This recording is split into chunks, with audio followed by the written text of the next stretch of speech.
예수님께서 마태를 제자로 부르시는 장면이 이제 9장에 나오는데 본래의 직업이 세리입니다. 세금을 거두는 게 직업이다 보니까 이 마태는 주제별로 일목요연하게 정리하는 게 뛰어나고 또 정리하는 게 몸에 밴 사람이에요.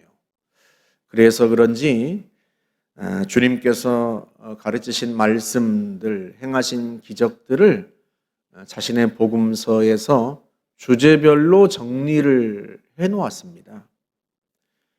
마태복음 5장부터 7장은요, 예수님께서 산에서 가르치신 말씀들이에요. 산이라고 하면 우리가 보통 우리나라 산처럼 뾰족한 산을 생각하기가 쉬운데 이스라엘의 산은요, 언덕이라고 생각하시면 돼요. 예수님께서 언덕에 오르셔서 거기 앉으시고 언덕 아래에 사람들이 옹기종기 모여 앉으면 말씀을 가르치신 겁니다. 그런데 산에서 가르치신 말씀이 한두 편이겠습니까?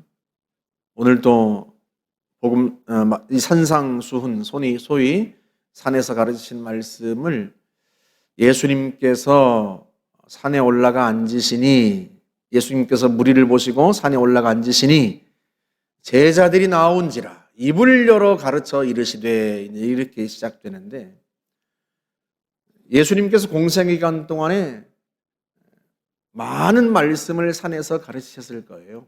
그 산에서 가르치신 말씀들을 한 군데 모아서 5장부터 7장까지 기록했다고 생각하시면 됩니다. 마태복음 5장은요, 세 개의 이야기가 나와요. 팔복, 소금과 빛, 그리고 율법의 계명들을 다시 설명하신, 소위 재해석하여서 다시 본 뜻을 가르쳐 주신 말씀들, 이렇게 세 개의 주제로 되어 있습니다. 이 세 개의 주제를 관통하는 요지는 하나입니다. 가치의 전복. 쉽게 말하면 지금껏 사람들이 추구했던 복과 가치를 다 뒤집어 엎으시고 이게 진짜 복이다.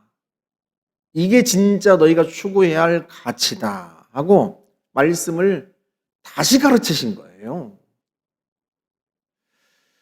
그게 이 산상수훈의 아주 중요한 핵심입니다. 이렇게 생각하시면 돼요. 지금도 그렇지만요, 사람들은 옛부터 이 땅에서의 복을 추구하면서 살았어요. 사실은 하나님께서 이스라엘 백성들에게 주신 복도 이 땅에 복이 많습니다. 예로 신명기 28장에서 주님이 이스라엘 백성들에게 복을 약속하세요. 너희가 너희 하나님 여호와의 말씀을 청종하면 이 모든 복이 네게 임하며 네게 이르리니 하고 복이 열거가 되는데 그 모든 복을 한마디로 요약하면요, 이 땅에서 부유해지고 높아지고 남보다 뛰어나게 될 것이다 라는 말씀이에요. 하나님께서 이스라엘 백성들에게 이 땅에서의 복을 약속하신 거예요. 그런데 이 땅에서의 복이 사실 이스라엘 백성들이 추구할 것은 아니에요. 하나님의 백성 된 것이 진짜 복이고 하나님이 나의 왕이 되신 것이 진짜 복입니다. 하나님이 나의 하나님이 되시고 내가 하나님의 백성 된 것, 이게 진짜 복이에요. 그런데 이스라엘 백성들이 이게 복인지 잘 못 깨달으니까, 이게 왜 복인지를 잘 모르니까 하나님께서 이걸 깨우치시려고 하나님을 잘 섬기면, 하나님의 말씀에 순종하면 땅의 복을 주시겠다, 그렇게 약속을 하신 거란 말이에요. 그래서 이스라엘 백성들이 하나님을 잘 섬겼더니 땅에서 복을 받고 잘 돼요. 그걸 통해서 하나님을 섬기는 것이 복이구나, 그걸 깨닫게 하시려고 하신 거란 말이죠. 그런데 이스라엘 백성들이 이걸 오해해가지고요, 이 땅에서 부유하고 높아지고 형통하면 그게 복인 줄 알고, 그 자체가 복인 줄 알고, 그것이 자기들이 추구해야 할 복인 줄 알고 이 땅에서 잘 먹고 잘 살게만 해준다면 바알도 섬기고 우상도 섬기고 그랬단 말이죠.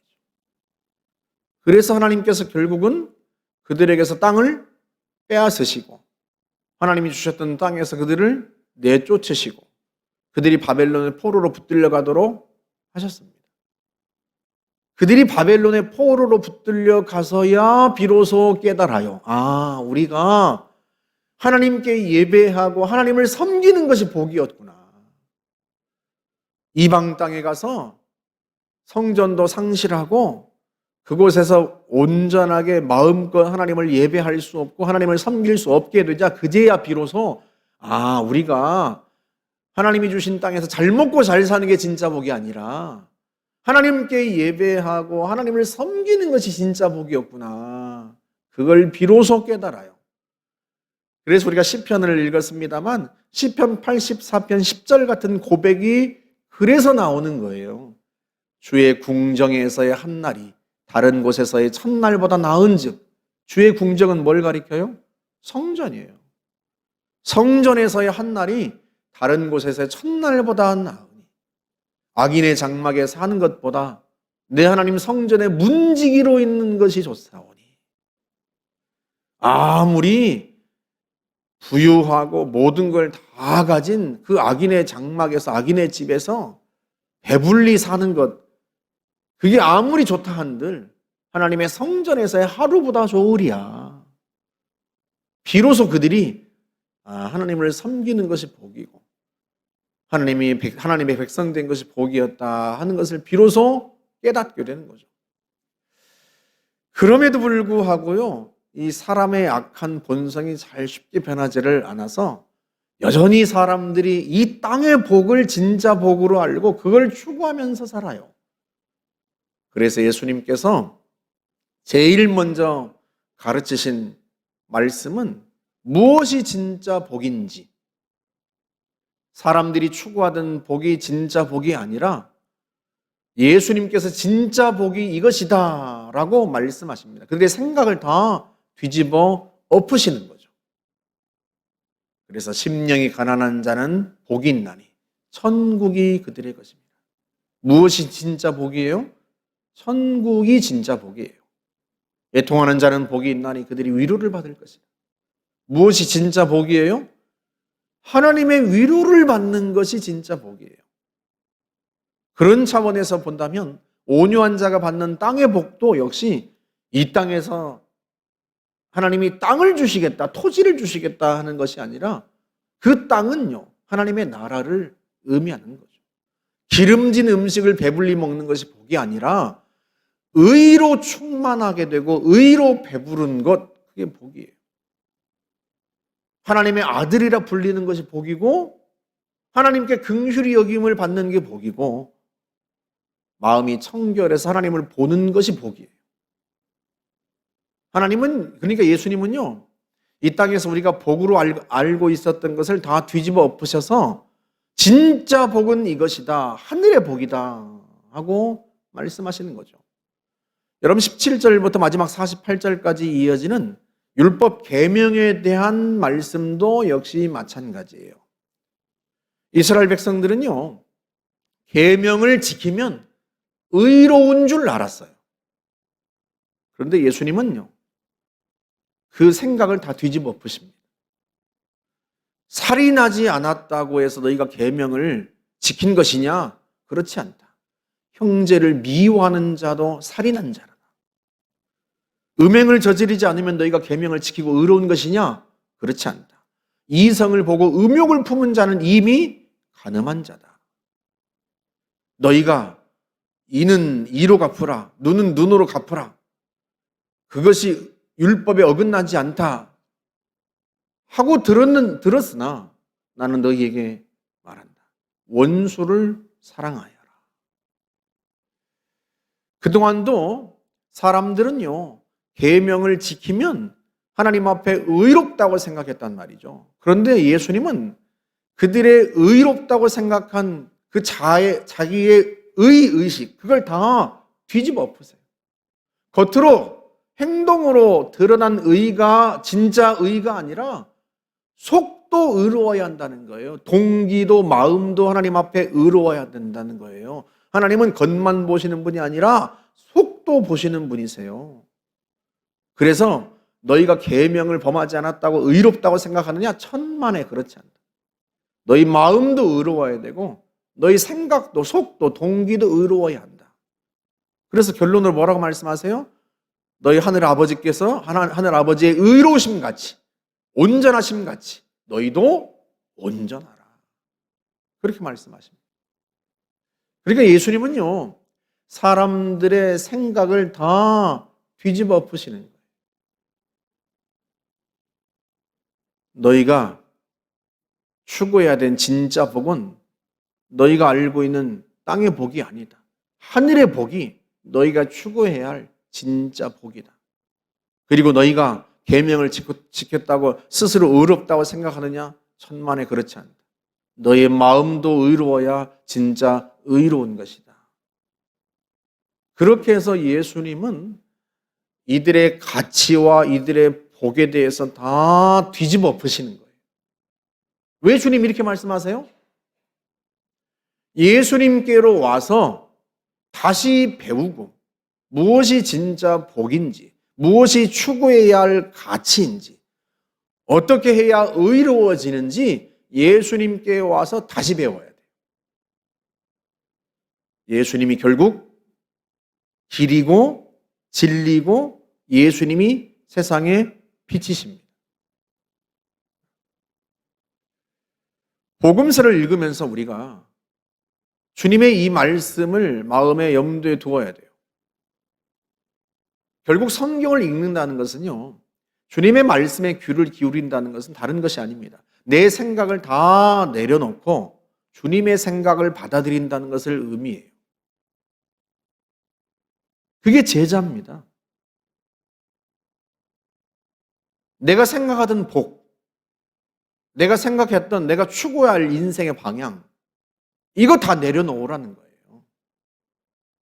그리고 주님의 말씀을 받아들이라는 거죠. 주님이 무엇을 복이라고 하시는지, 무엇을 의라고 하시는지 그걸 받아들이고 주님의 말씀을 따라 사는 거예요.